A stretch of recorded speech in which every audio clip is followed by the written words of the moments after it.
সবুজ শ্যামল এক গ্রামে বাস করত এক সাহসী কাঠুরে। একদিন বনের গভীরে কাঠ কাটতে যাওয়ার আগে সে তার ছেলেকে বলছিল, বাবা, আজ ফিরতে একটু দেরি হতে পারে। বনের গভীরে যাচ্ছি, তুমি সাবধানে থেকো। ছেলে চিন্তিত মুখে বলল, বাবা, সাবধানে যেও। ইদানিং বনের পশু পাখিরা নাকি খুব অশান্ত হয়ে উঠেছে। কাঠুরে হেসে বলল, ভয় নেই বাবা, বনের গাছ আর পশু পাখিরা তো আমার বন্ধুর মতোই। এই বলেই কাঠুরিয়া রওনা দিল বনের দিকে। কিন্তু তার ছেলে একভাবে তাকিয়েছিল। একটু পরেই সে ঘরের দিকে রওনা দিল।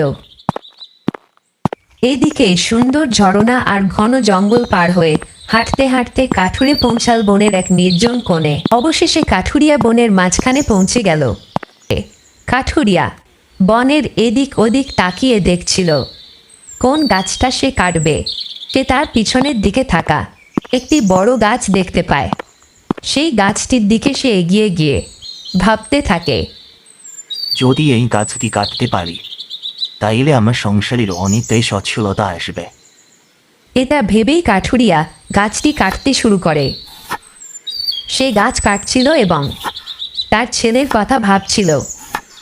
কিন্তু কাঠুরে জানতো না, একটু দূরেই এক বিপন্ন আর্তনাদ তার জন্য অপেক্ষা করছে। সে নিজের মতো করে কাজ করছে। হঠাৎ ঝোপের আড়াল থেকে বেরিয়ে এলো এক বিশাল বাঘ। ভয় কাঠুরে কুড়াল ফেলে এক লাফে গাছের ডালে চড়ে বসল।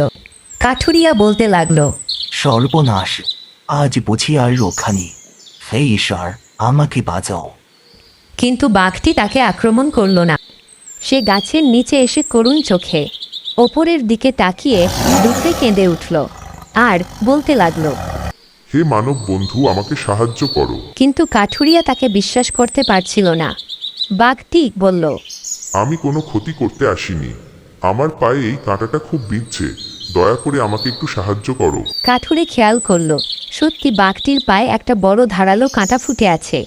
সেখান থেকে রক্ত ঝরছে। কাঠুরিয়া তাকে বলতে লাগলো, যদিও তোমার সাহায্যের প্রয়োজন, তবে তোমাকে সাহায্য করার পর আমাকে আঘাত করবে না তো? বাঘটি তার দিকে এগিয়ে গেল এবং বলতে লাগলো, না হে মানব বন্ধু, আমি তোমার কোনো ক্ষতি করব না। আমাকে বিশ্বাস করো। এটি শোনার পর কাঠুরিয়া গাছ থেকে লাফ দিয়ে নিচে নেমে আসে আর বলতে থাকে, তোমার পায়ে কিভাবে এটি ফুটলো? আর তুমি কেন আমার থেকে সাহায্য চাচ্ছ? তোমার অন্য সাথীরা কোথায়? বাঘটি বলল, বনের একদম শেষ প্রান্তে যে পাহাড়ি ঝর্ণাটা বয়ে যাচ্ছে, ঠিক সেখানেই একটা রহস্যময় গুহা আছে। আমি আমার পরিবারকে নিয়ে ওখানেই থাকি। সেদিন আমি বের হয়েছিলাম শিকারের খোঁজে, কিন্তু বনের অচেনা পথ ধরে যখন হেঁটে আসছিলাম ঠিক তখনই হঠাৎ তীব্র কিছু একটা আমার পায়ে এসে বিঁধল। ব্যথায় পুরো শরীরটা আমার কুঁকড়ে উঠল। এটি শোনার পর কাঠুরিয়া তার দিকে এগিয়ে গেল। কাঠুরিয়া সেখানে গিয়ে বসল এবং তাকে সান্ত্বনা দিতে লাগলো। বাঘটি তার পা কাঠুরিয়ার দিকে এগিয়ে দিতে থাকলো। সে বুঝতে পারল যে তার অনেক কষ্ট হচ্ছে। সে একটুও দেরি করল না, কাঁটাটি বের করতে লাগলো। অবশেষে কাঁটাটি সে বের করে ফেলল। বাঘটি তখন একটু শান্তির শ্বাস ফেলল। সে বলতে লাগলো, অনেক ধন্যবাদ বন্ধু, আমাকে সাহায্য করার জন্য। কাঠুরিয়া বলতে লাগলো, কোনো ব্যাপার না বন্ধু, আমি সবাইকে সাহায্য করে থাকি। বাঘটি বলল, অনেক ভালো, তুমি একজন ভালো মনের মানুষ। এটি বলেই বাঘটি দৌড়ে চলে গেল এবং কাঠুরিয়া তাকে বিদায় জানালো। কাঠুরিয়া আবারও গাছটির কাছে ফিরে গেল এবং গাছটি আবারও কাটতে লাগলো। এদিকে প্রায় সন্ধ্যা হয়ে এসেছে।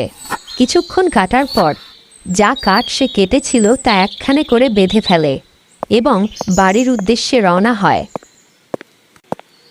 সে আবারও একই পথ ধরে তার বাড়ির দিকে ফিরছিল।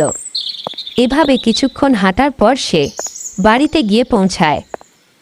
বাড়িতে আসার পর তার ছেলেকে সে ডাকতে থাকে।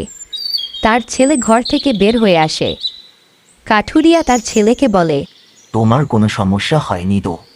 না বাবা, আমি ঘরে শুয়েছিলাম। তুমি এত দেরি করলে কেন?